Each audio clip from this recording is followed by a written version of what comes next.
All right, once again here in the kitchen with Lori from Appalachian Teas, and I'm going to tell you something. I surely appreciate this Queen of Hearts. Delicious, thank you. Thank you very much. It pairs really well with dip dogs. Amazing, and I never would have thought of that. Yes. But this is the South, so tea goes with everything, doesn't it? Tea does go with everything, but this is tell us about Queen of Hearts. Okay, so Queen of Hearts is an all herbal tea. Those are sometimes referred to as tisanes. It features South African honeybush, roses. You probably pick up the floral notes. I'm getting the roses. Yeah, it's delightful. It's really good. Hibiscus, lemon verbena, little marshmallow roots. Okay. I sweetened yours with just a touch of agave. Wow. Plant sweetener. So we're talking botanicals here. Lots of botanicals, and you have like a big selection of botanicals out here. These are all plants that you utilize in some way.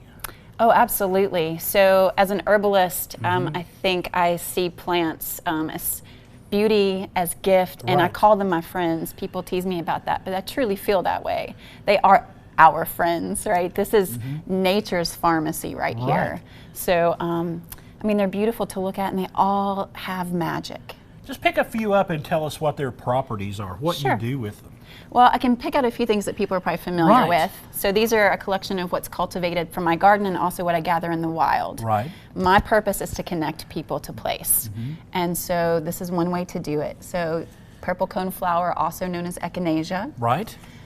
Comfrey, knit bone. Let's hold that up so folks can see it. Bee balm, which folks are I think a lot of folks have those in their gardens and really don't understand what they've got there. There are pollinators, but they're also our medicine plants. And I recognize this one, mullein. Mullein. Yes. Great for the lungs. Okay.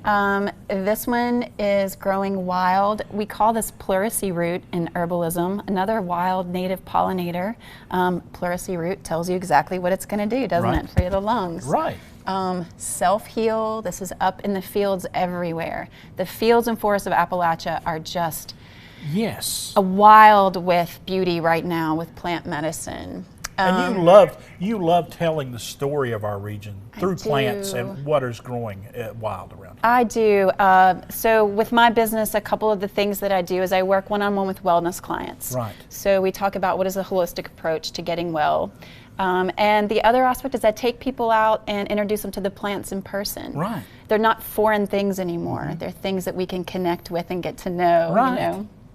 And you know, you were talking earlier with Amy about some of the other things. You have your ginseng. You actually have some dried ramps out there. I think a lot of folks, we're past ramp season now, but ramps are a big part of the culture here. They are a huge part of our culture, and they're great for us. These are this blend that I have out front is a seasoning that's all local. So it's Saltville, Virginia salt. Okay. It's dried ramp leaves and it's nettle leaves. And I put nettle in everything I can get it in.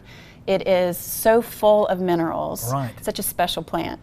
When you experiment? Do you experiment with blends on the teas and things of that nature? Teas, tinctures. I formulate tinctures for clients and for myself and my family. Right. I mean, all the time. It's fun.